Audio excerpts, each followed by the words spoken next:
Picture this. The year is 312 AD. Emperor Constantine stands on the precipice of a decisive battle. The air is tense and the sky is a canvas of mystery. As the setting sun paints the sky with hues of red and orange, the emperor gazes upwards and encounters an extraordinary celestial event.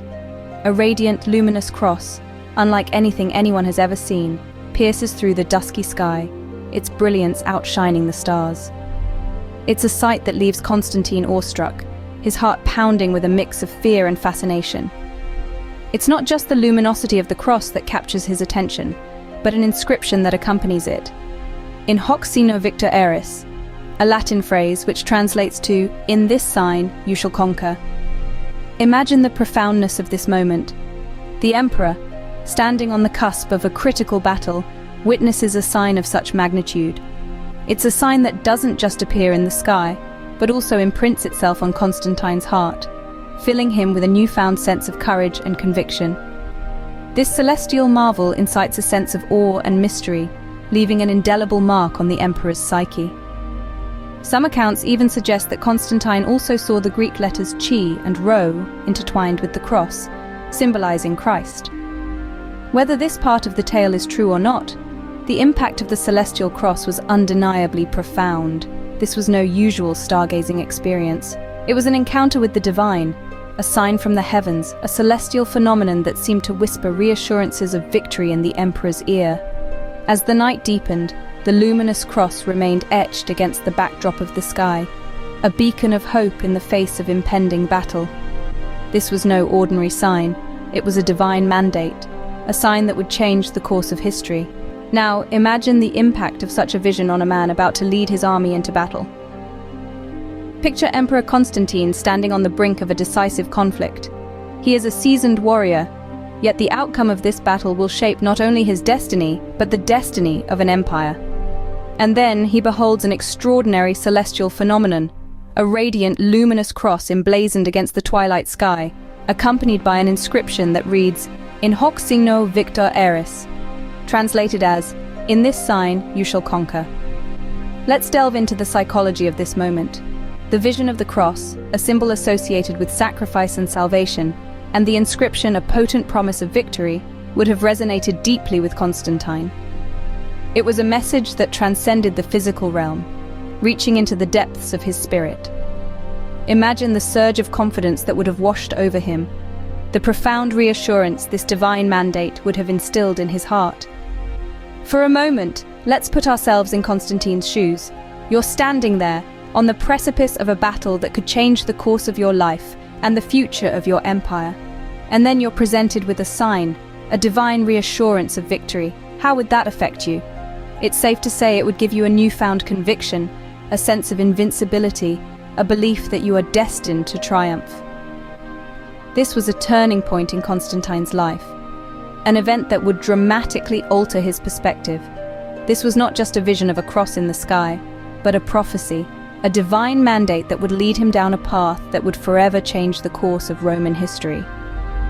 With this vision, Constantine was not just a man anymore. He was a man with a divine mission, a man who believed he had the backing of the heavens. The celestial phenomenon was more than just a sign. It was a promise, a divine mandate that gave him the courage to face whatever lay ahead. With newfound conviction, Constantine was ready to face the battle, armed not just with weapons, but with a divine mandate. With the sign of the cross emblazoned in his heart and mind, Constantine led his forces into the battle of the Milvian Brigde. The air was thick with anticipation, and the clanging of swords echoed across the landscape.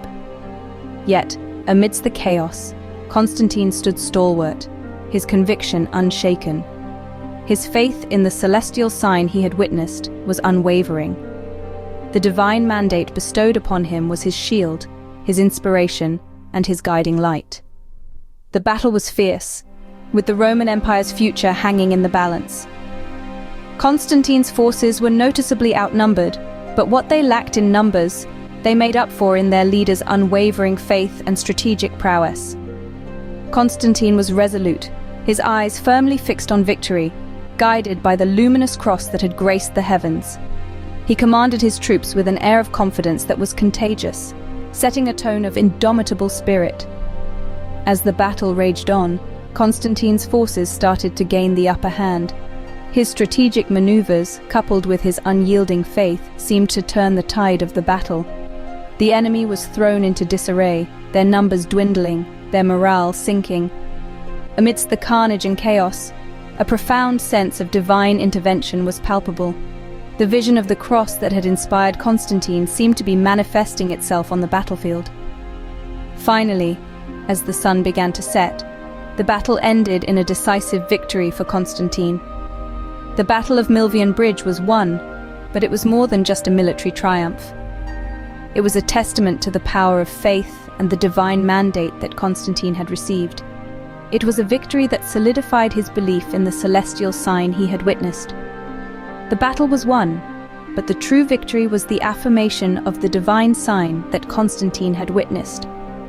History was changed not just by the might of an army, but by the faith of a man and the power of a vision. And so, the Battle of Milvian Brigde stands as a symbol of the enigmatic interplay between faith, destiny, and the course of history. The celestial vision that marked Constantine's reign was not just a personal revelation, it was a turning point in the annals of history. Following the Battle of the Milvian Brigde, Constantine found himself standing tall, victorious, and with a newfound sense of divine purpose. This celestial vision that he bore witness to, this radiant cross in the sky, had not just spurred him on to victory in battle, but had also sparked a profound transformation within him. With his faith ignited, Constantine embraced Christianity, breaking away from the traditional Roman pantheon of gods. This was not a decision made lightly. This was a decision that would turn the tide of history and echo through the centuries.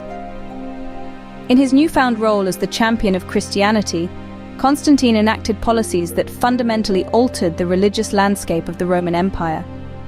He granted Christians the right to practice their faith openly with the Edict of Milan in 313 AD, a stark contrast to the persecutions they had previously endured. He laid the foundation for the construction of churches and even converted imperial properties into Christian spaces. This dramatic shift not only changed the face of Rome, but also the trajectory of Christianity. The religion that was once persecuted now found itself under the imperial patronage, its followers no longer living in fear, but in the light of acceptance and freedom. Constantine's vision and his subsequent embrace of Christianity set in motion a chain of events that would see the religion spread across the Roman Empire and beyond, growing in strength and followers. His influence was such that even after his death, his successors continued his policies, further cementing Christianity's place in the empire. This celestial vision, this cross in the sky, was more than just a sign of victory for Constantine. It was a beacon of change, of faith, and of a new era. It was a symbol that has resonated through time, marking a pivotal moment in the history of Rome and Christianity. The celestial cross in the sky was not just a sign of victory, but a beacon that guided a new era of faith and history. Behold, an extraordinary spectacle in the heavens, a pivotal clash of warriors, and a transformative shift in the annals of civilization, all intertwined in the mesmerizing life of Emperor Constantine. This spellbinding tale has been echoed through the ages, each recitation imbued with an inescapable aura of wonder and mysticism. A beaming cross, the solemn vow of triumph, and the cryptic Greek inscriptions Chi and Rho, all these facets conspiring to create an otherworldly spectacle that would forever mold the fate of Emperor Constantine and, undeniably, the trajectory of the entire Roman Empire. The celestial sign was not merely a beacon of hope for Constantine, but a powerful proclamation of the might of faith, a divine emblem that echoed profound resonances within his very being. Rendezvous, veiled in profound symbolism and enigma, remains a striking testament of the cryptic dance between the spiritual and earthly realms. We appreciate your presence on this riveting journey through time. Brace yourselves for our next episode as we delve deeper into the labyrinth of history, unearthing more hidden secrets and riddles.